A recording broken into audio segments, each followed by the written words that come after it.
What is going on, everyone? My name is Andy. Welcome back to another video on the channel. In this one, I'm going to discuss the England squad for Euro 2024 that has now been officially confirmed. Gareth Southgate has trimmed the squad from 33 players down to the 26 that are going to go to Germany. And if you want to see more videos on this channel, make sure to give this one a like and hit that subscribe button. Otherwise, let's talk about the squad. So, the 7 players that have been cut, a few of them probably not too surprising. So James Trafford and Jarell Quansah. I don't think anyone really expected them to be in the final 26 anyway. Curtis Jones is another player that I don't think too many people are worried about not being in.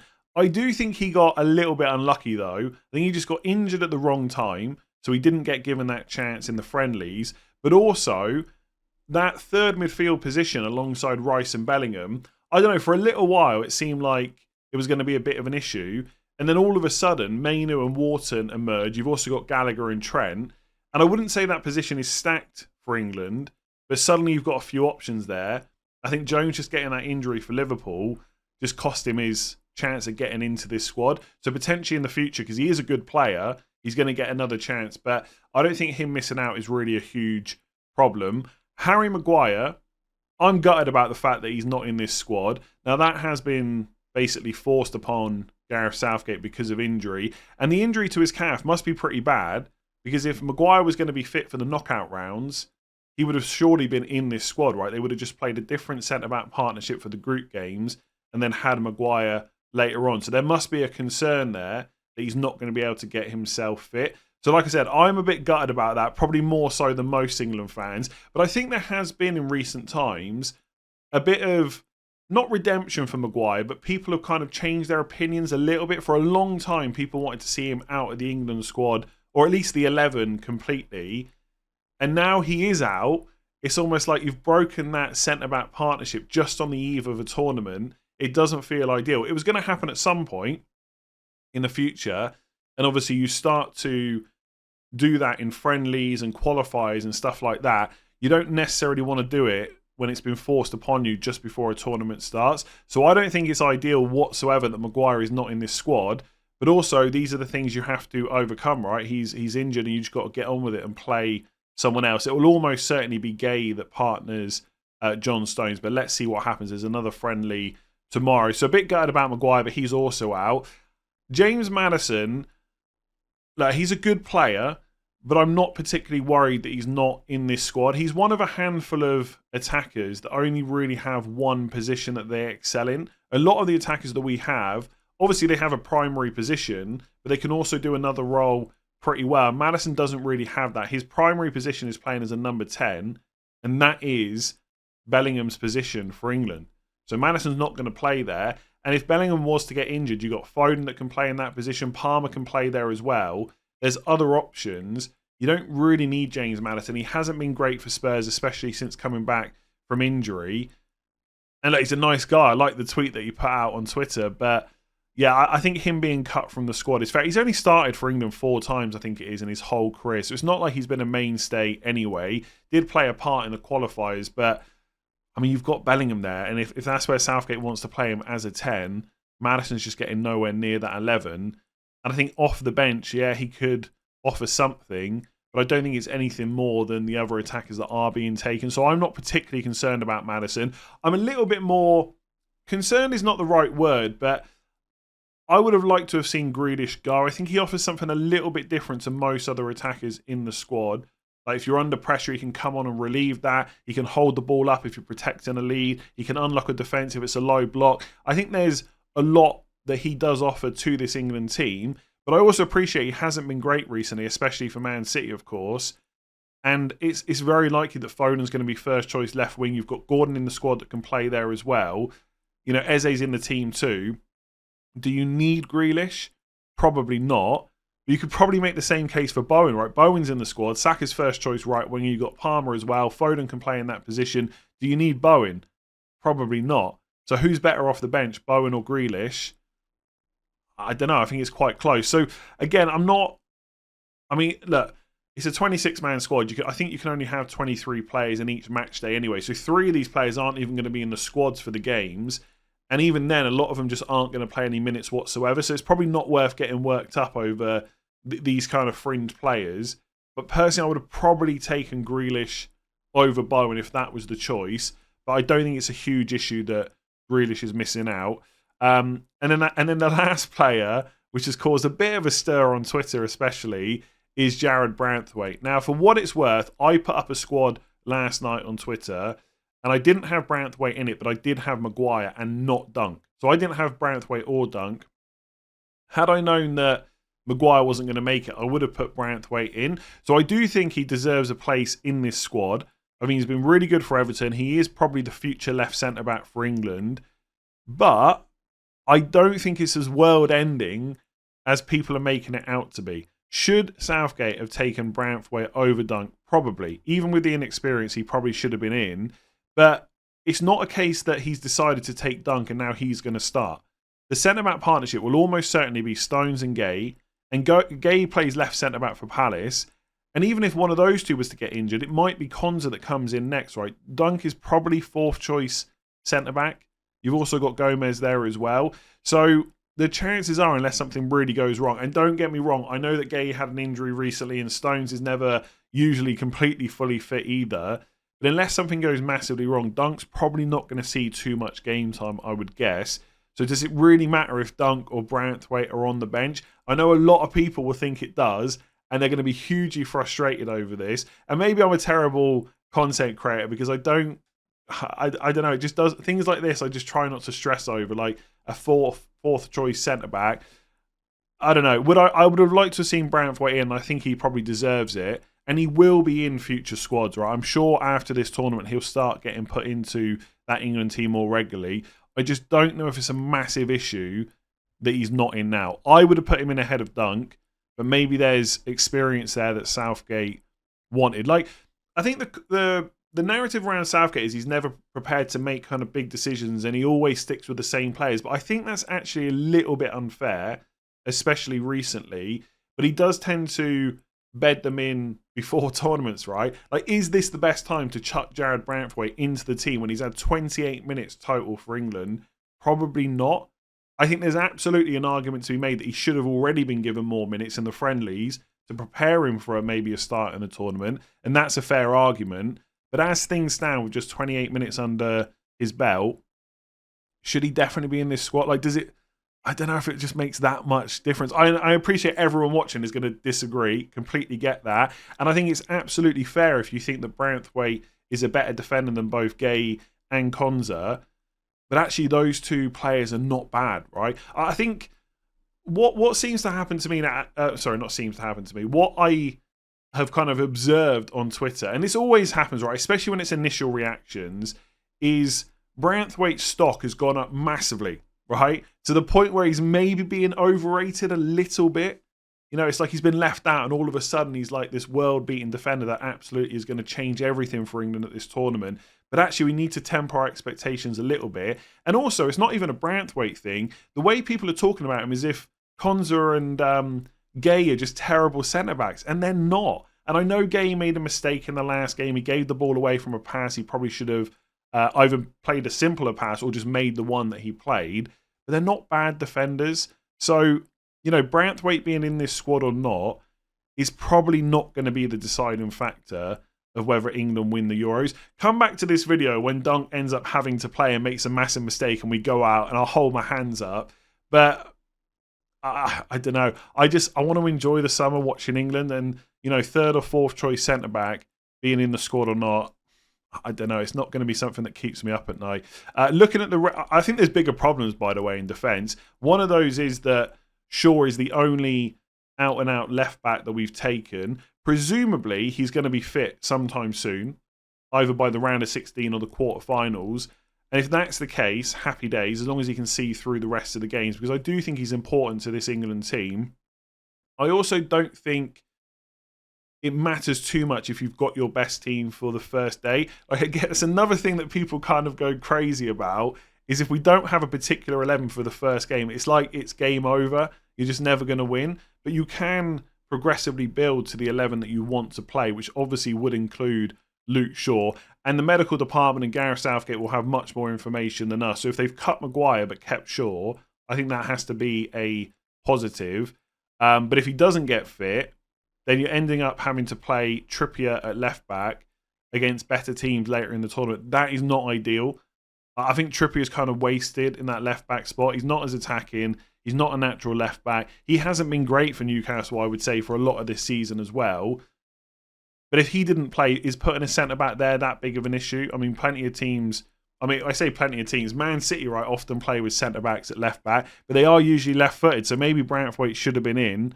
But then that's not really a position he's played very much. So to me, Dunk over Branthwaite is less of a concern than what's going to happen if Shaw can't get fit. I just have to hope that he is going to be there. Is playing Trippier ideal? No.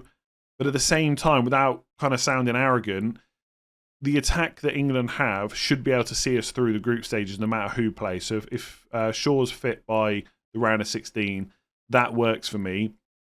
I think just before I come on to the attackers, like I put the squad up earlier on Twitter and there's lots of comments about how weak the defence is. And I got to be honest, when you see it there, right, Dunk, Gomez, Gay, Konza, Shaw, Stones, Trippier and Walker, it doesn't look that inspiring.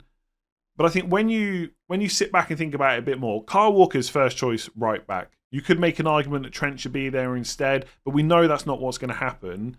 That's just not who Southgate's going to pick. And Walker has been great. He's good defensively. Recovery pace is decent. So he's first choice right back. Stones is first choice right centre back. So they're going to play either way.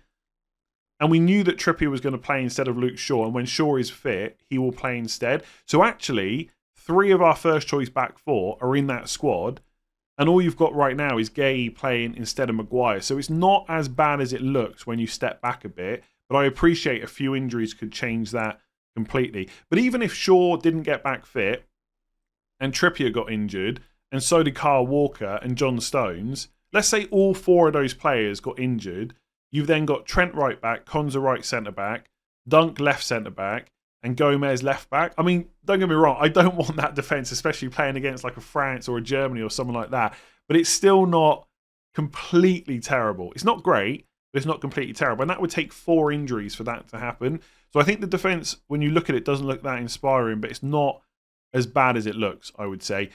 In midfield, Trent, he's not going to play as a right back unless Southgate's got no other options. Gallagher, Mainu, Rice and Wharton. I said earlier, I thought that spot alongside Rice was going to be a problem a few maybe months ago, but Mainu has emerged. Wharton's looked really good as well. Gallagher's improving. He's been good for Chelsea. And obviously Trent has got a lot of capabilities, especially when it comes to his passing range and general attacking ability. So I actually think it looks okay. I think if Rice got injured, it is a problem. But having one other player alongside him looks good. Who that is, I actually don't know. I thought a few weeks ago that Mainu, it was his spot to lose. But Wharton has been incredible for Crystal Palace. He was very good in the cameo in the last friendly. It's worth saying that was 20 minutes at the end of the game. You know, the opposition weren't really offering up too much. It was probably a little bit easier than it would be against an Italy or a Spain or a France, etc. But I think he's good enough, right? And a lot of people will say, well, hang on, he hasn't got much experience, so why are you happy that he's in and not Branthwaite? Again, I would have Branthwaite in this squad, but I also think in that position in particular, we don't have a huge amount of experience. So unless you're going to bring Henderson or Calvin Phillips back, which nobody wants, you've got to go for some more inexperienced players. It's not necessarily the case at centre-back. I don't know. I don't know who I want to start. I think Gallagher will start. That's going to be my guess. If Southgate was picking his best 11 and all these players are fully fit, I think Gallagher will start alongside Rice and Bellingham. And I think Maguire being out will be part of the reason because Southgate will want to protect that back four a little bit more. And I think defensively, Gallagher is probably right up there. That is the one thing no one can criticise him for. That is his work rate and the ability to win the ball back. You might have some concerns about his technical ability, his passing range and stuff like that. But in terms of defensive work, he's great. Or you play Wharton. I like Mainu. I think he's technically great. And he's definitely going to be one for the future as well. But I think he wants to get forward a bit more. And so does Rice. Like for Arsenal, some of Rice's best performances have been while playing as a number 8 rather than a number 6. And if you put Mainu in there as well, have you got too many players that want to get forward? Could that be a problem? Maybe not. They played really well in the last friendlies when they played together, but it is a bit of a concern. It's actually got to the point where I don't mind who plays in that position. If Southgate puts Wharton, Mainu, Gallagher or Trent, I've got no problem with it whatsoever. I really don't think there's... I know people... Again, I'm a terrible content creator. I should be more controversial and get really frustrated with these kind of decisions. And people will, right? If it's not Mainu, there'll be a subset of England fans that are really frustrated by that. But I think we've generally got some really good young talents for that position. And it doesn't really matter who it is. And also, this is in terms of the amount of matches you play, you know, it's only 7 games. But this is a tournament over kind of a month and a week or so. You know, it's not just 90 minutes. You've got extra time and stuff like that as well. You might go behind and need to bring different players on. You might go ahead and need to protect. You've got options there. And it's not just about who starts the first game. It's about all the games we've got to play. And I think there's good options there, right? If you're protecting a lead and you've got Mainu on, you might bring him off and put Wharton on instead. Or similar, if Gallagher hasn't started, you've got him. Or if you're looking for a goal and you want to change the midfielder because they're looking knackered, maybe you bring Mainu on because he's a little bit better going forward. So I think there's good options there, and obviously Declan Rice is incredible. And then for the forwards, you've got Bellingham, Bowen, Eze, Foden, Gordon, Kane, Palmer, Saka, Toney and Watkins. Let me address the number 9 situation first of all. Lots of people have said, do you need Watkins and Toney? Because let's be honest, Kane is going to play every single game. And I checked at the last 2 tournaments, never been subbed in a knockout game, apart from when we beat Ukraine 4-0. So he's always going to be on the pitch. It's very unlikely Southgate plays Kane alongside both Toney and Watkins. So do you need all 3? Maybe not, but I think you need at least one backup, and that was always going to be Watkins because of his performances for Aston Villa. And what does taking Toney lose you? You know, could you have taken Grealish or Maddison instead of Toney? Fine. But the reality is he's probably not going to get any minutes, or not that many minutes, and neither is any of the other players that you could have brought in instead. And I know people won't agree with this, but Ivan Toney is a great penalty taker, and at some point that might be needed. I know against Italy in Euro 2020, bringing on penalty takers did not go well, right? I think it was Rashford and Sancho that got brought on, and Saka was already on the pitch. All 3 of those players missed. But Toney is a very good penalty taker. And if you said to me right now, you're going to be in the final of Euro 2024, and you've got the option to bring Ivan Toney on to take one of the penalties, I would do it. Forget hindsight, if he misses, it was a bad decision, he wasn't warmed up and stuff like that. I would bring him on. Is there a need to take someone just for penalties? Probably not. But he's probably like the 25th, 26th man in this squad, right? So I don't think it's a huge issue. I actually like that pick. If you give me Toney or Maddison, I take Toney for the penalties, honestly. And I think if I look at that and I'm thinking who's going to take penalties in who's the 5 penalty takers? Kane, obviously. Toney, definitely. Palmer's been good for Chelsea. Saka missed, obviously, last time out in the Euros, but has been taking penalties regularly for Arsenal, so he had a bit more practice. Suddenly looking all right. You've only got to find a fifth one from somewhere, and maybe we're actually doing all right in that kind of situation. Again, come back to this video when we get knocked out on penalties, but I like the fact that Toney is going as kind of the 25th, 26th man kind of pick. He's not going to play anyway because Kane's going to play number 9. That's the same for Ollie Watkins. Also, just quickly on these 2 backups to Kane, and again, I know people won't agree with this, but and look, it's a small sample, but Watkins hasn't necessarily impressed for England so far. And look, maybe Ivan Toney hasn't really done that much either. But there is still something, gut feeling or whatever, that if Kane was to get injured in this England team, I still feel like I'd rather play Toney than Watkins. Like I said, call it a gut feeling or whatever it might be. I just think he would work better in this setup. I mean, you could argue that Watkins offers something a little bit different, whereas Toney's a bit more like Kane. But Kane's always going to play. So if he comes out, maybe you do want someone with a similar profile. So I like the fact that Toney is in. I think elsewhere, there's not really too many kind of controversial picks. Saka's first choice right wing. Palmer is probably his backup now. Foden's going to be first choice left wing, I'm almost certain of it. That might change in the group games, but I think later in the tournament, Foden's going to have to be in that team, and left wing's the best place to get him in there because Bellingham's going to play 10 and Saka's going to play right wing. So then you've got backups in Gordon and Eze, and obviously Bowen in there as well. So I think there's lots of options off the bench. There's lots of options for rotation in match day 3 if it looks like we're going to be qualified from the first 2 games. And I think it looks good. Would I have Grealish in there? Like I said, probably. But it's not... I just don't think he's a big miss or anything like that. So can that squad win Euro 2024? I think the answer is yes. Does that mean England will win it? Absolutely not. France, good team. Portugal looks strong. Germany looks strong. I'm sure Spain will do well too. Like, there's lots of competition there, but the attack in itself is just so good, right? They're going to get chances, despite how kind of unexcited you might be about the defence. The attacking options that England have are incredible. And I'll put it like this: half of our outfielders will be Kane, Bellingham, Foden, Rice, and Saka. It doesn't really get too much better than that. Even if you think other squads have got a comparable front line, there's no one out there with a much better front line, right? Like Portugal with Bernardo Silva, Fernandes, Ronaldo, etc. Very good. Is it better than England? I would say no. You could say it's on a par, of course. Similar with France. Mbappe, incredible, best player in the world. But you look at the rest of the players around him, of course they're decent, but they're not better than England. So I think there is absolutely a chance we win it. Will we end up losing? Probably. Will it be to France again? Probably. But there's at least some hope there. And I think if it's Walker, Stones, Gay, and Luke Shaw later on in the tournament, that is not bad either. And yes, Wharton, Mainu, Gallagher, Trent, inexperienced in that central midfield position for England, but also have potential. So we can cross our fingers. And Jordan Pickford's always been good. Would I like an elite goalkeeper like Alisson, but an English version? Absolutely. But Pickford's always been good. So I have hope. I'm going to try and enjoy my summer rather than getting up in arms about fringe players that just aren't probably going to really make a huge difference. But I really do hope that Luke Shaw gets fit, because to play Foden on the left and to have him drift inside, which I think is what Southgate will want him to do, you really want a left-footed left back, and that is Luke Shaw. He can provide that. It's not quite the same with Kieran Trippier. But I think Gordon off the bench could be good. Eze great as well. Lots of options. And if someone gets injured like Bellingham, you've got plenty of players there that can play number 10. I think the biggest players now that would affect us if they were to get injured is Rice, more so than Bellingham. He's incredible. I think Bellingham's brilliant as well. But like I said, we've got other players that can play his position. The work that Rice does in winning the ball back is just second to none.